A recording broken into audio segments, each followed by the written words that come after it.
Emizikli ayol parhez qilishi shartmi? O'zim psixologman va genetika jihatdan ko'rib chiqamiz. Mana homila ona qornida rivojlanayotgan paytda ona nima yesa bolada o'shanga immunitet shakllanadi.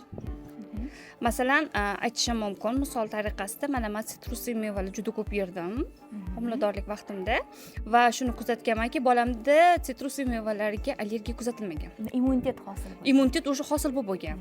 Siz qancha o'zingizga ong ostingizga fikr beraverganingiz, signal beraverganingiz sari xuddi shu narsa bo'ladi. Shuning uchun parhez umuman qilmaganman. Mana aytishadi, qovoq yesangiz bolani qorni dam bo'ladi.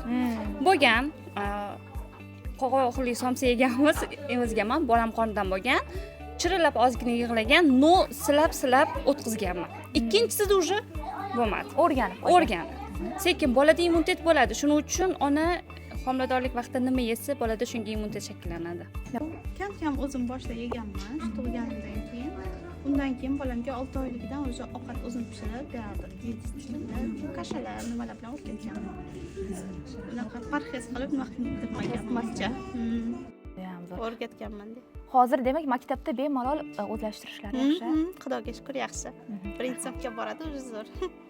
Rahmat. Sog' bo'ling.